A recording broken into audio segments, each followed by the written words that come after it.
محترم حاضرین سامعین، السلام علیکم ورحمۃ اللہ تعالی وبرکاتہ۔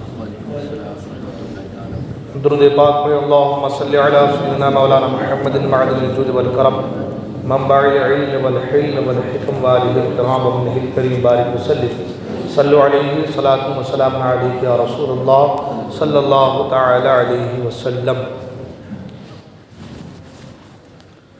حضرات محترم،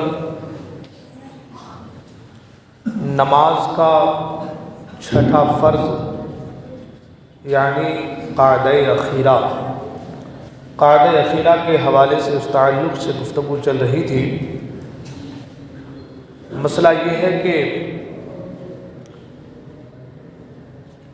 جب اتحیات پڑھیں تو اتحیات پڑھتے وقت جب اشہد ان لا الہ الا اللہ پڑھے تب داہنے ہاتھ کی چھنگلیاں اور اس کے پاس والی انگلی کو لفظ لا پر بند کرے اور بیچ کی انگلی کا انگوٹھے کے ساتھ حلقہ باندھ کر شہادت کی انگلی یعنی پہلی انگلی جسے سبابہ بھی کہتے ہیں کو اٹھائے اور لفظ الا پڑھے، تب شہادت کی انگلی نیچے کر لے اور ہاتھ کی ہتھیلی مثل سابق فوراً سیدھی کر لے۔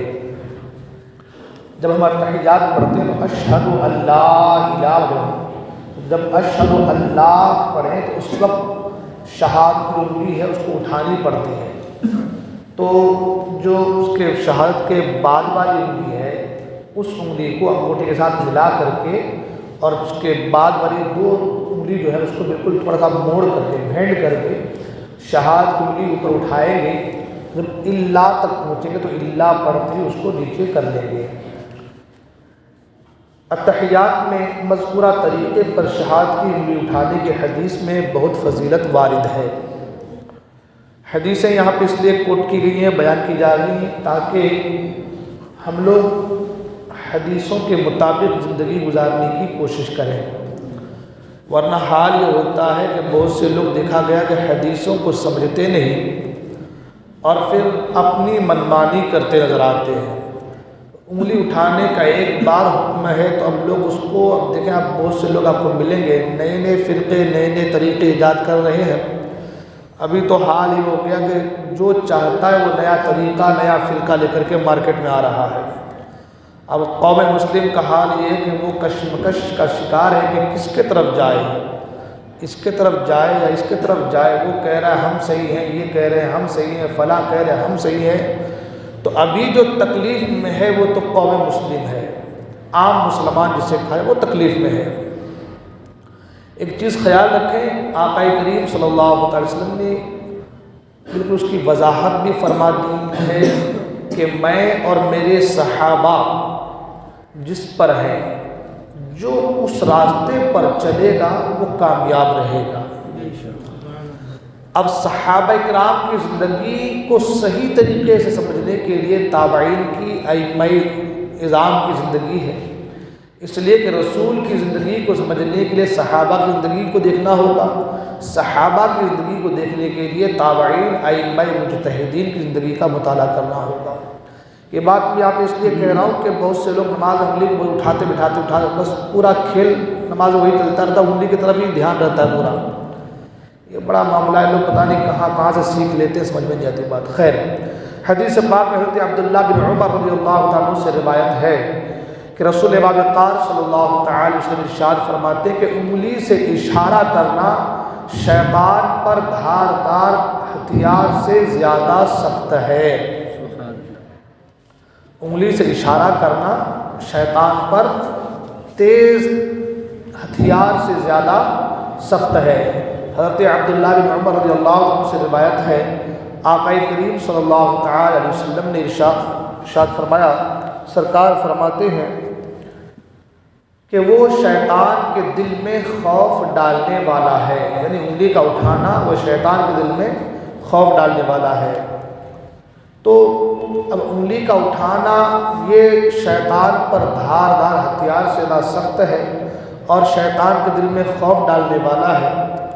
تو اس کا مطلب یہ نہیں کہ اب ہمیشہ بس انگلی کو ایسے کرتے رہا جائے کہ دھیان توجہ پوری آدمی انگلی پر رہے، اس کا مطلب یہ کہ آپ ایک بار کر دیے ہو گیا ہے نا، ایک بار آپ نے کیا ہو گیا. اب ایسا تو نہیں کہ شیطان کو بھگا جائے پھر آ گیا، بھگا دیا پھر آ گیا.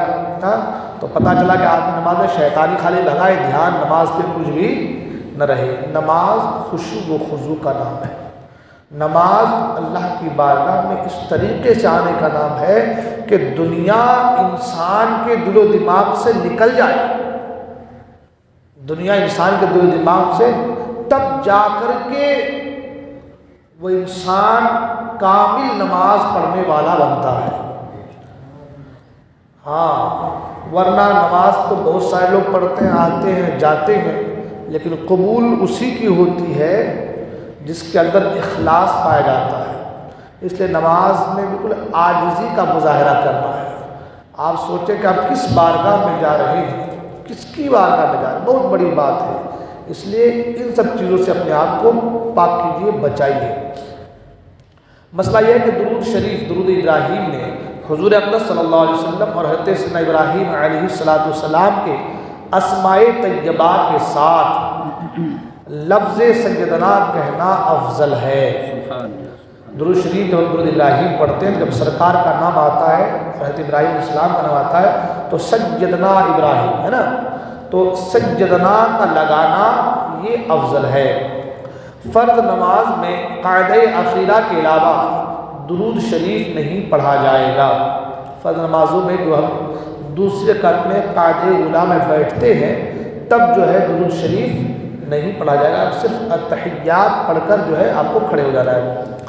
مسبوق یعنی وہ مقتدی جس کی کچھ رکعتیں چھوٹ گئی ہوں، جس کی کچھ رکعتیں چھوٹ گئی ہوں، وہ قاعدہ اخیرہ میں صرف تشہد ہی پڑھے، اور تشہد ٹھہر ٹھہر کر پڑھے تاکہ امام کے سلام پھیرنے کے وقت تشہد سے فارغ ہو.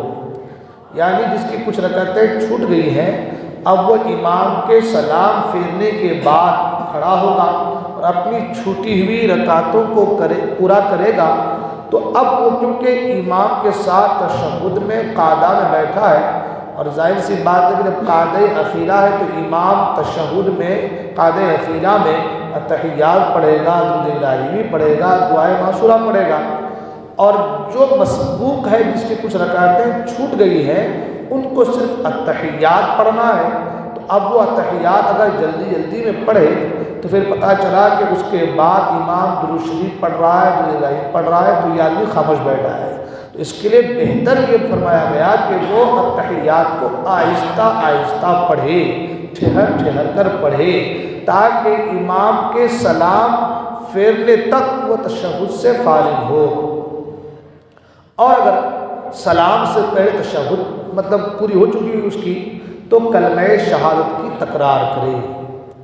یعنی تشہد وہ پڑھ چکا، التحیات پڑھ چکا، اس کے باوجود امام بھی سلام نہیں پھیرا ہے تو وہ کلمہ شہادت کی تکرار، کلمہ شہادت کو بار بار ریپیٹ کرے اس کو، اور جب امام سلام پھیرے تو پھر وہ کھڑا ہو جائے اور اپنی بقیہ نمازوں کو مکمل کرے. کسی بھی قاعدہ میں تشہد کا کوئی حصہ بھول جائے تو سجدہ سہو واجب ہے. کسی بھی قاعدہ، چاہے وہ قاعدہ اولیٰ ہو یا قاعدہ اخیرہ ہو، دونوں قاعدوں میں اگر تشہد کا کوئی بھی حصہ بھول جائے تو سجدہ سہو واجب ہے. مقتدی ابھی التحیات پوری کرنے نہ پایا تھا کہ امام کھڑا ہو گیا یا سلام پھیر دی، تو مقتدی ہر حال میں التحیات پوری کرے، اس لیے کہ التحیات کا پڑھنا یہ واجبات میں سے ہے. تو اگر قاعدہ اولیٰ میں ہے اور امام نے پہلے ہی التحیات پڑھ لی اور کھڑا ہو گیا، اور ابھی آپ کا نہیں ہو پایا تھا پورا التحیات، تو آپ التحیات کو مکمل کریں، اس کے بعد پھر آپ کھڑے ہوں. یا امام نے سلام پھیر دیا تو آپ التحیات مکمل کریں، اگر یہ کتنی ہی دیر کیوں نہ ہو، اس کے بعد سلام پھیریں. ایک مسئلہ یہ کہ ایک شخص نماز کے قاعدہ میں التحیات پڑھ رہا تھا، جب کلمہ تشہد کے قریب پہنچا تب مؤذن نے اذان میں شہادتیں کہیں، ہے نا، اس نمازی نے قرأت اتحیات کے بدلے آذان کا جواب دینے کی نیت سے اشہد ان لا الہ الا اللہ و اشہد ان محمد رسول کہا تو اس کی نماز جاتی رہی۔ یعنی نماز پڑھ رہا ہے وہ اور اتحیات میں بیٹھا ہے، اتحیات پڑھ رہا ہے، جب کلمہ تشہد کے قریب پہنچا تو مؤذن نے آذان دی اشہد ان لا الہ الا اللہ و اشہد ان محمد رسول اللہ، تو اس نے جو ہے، اس نمازی نے جو ہے اتحیات کے بدلے آذان کا جواب دینے کی نیت سے، یہ چیز ہے میں کہ وہ پڑھ لے رہا ہے، آذان کا جواب دینے کی نیت نہیں ہے، آذانیں ہو رہی ہے، اس کی نماز ہو جائے گی۔ لیکن اگر وہ آذان کا جواب دینے کی نیت سے کہ میں اتحیات پڑھ رہا ہوں تو یہ بھی میری ہو جا رہی ہے، آذان کا جواب بھی دے دیا جا رہا ہے، تو یہ سوچ کر کے اگر وہ آذان دینے کی نیت سے اشہد ان لا الہ الا اللہ و اشہد ان محمد عبدہ و رسولہ کہا تو اس کی نماز جاتی رہی۔ قاعدہ میں نظر بود کی طرف کرنا یہ مستحب ہے۔ انشاءاللہ الرحمن آگے کے مسائل سے بیان کیے جائیں گے۔ اللہ تبارک و تعالیٰ کی بارگاہ میں دعا ہے اللہ تبارک و تعالیٰ ہم تمام کو کہنے سننے عمل کرنے کی توفیق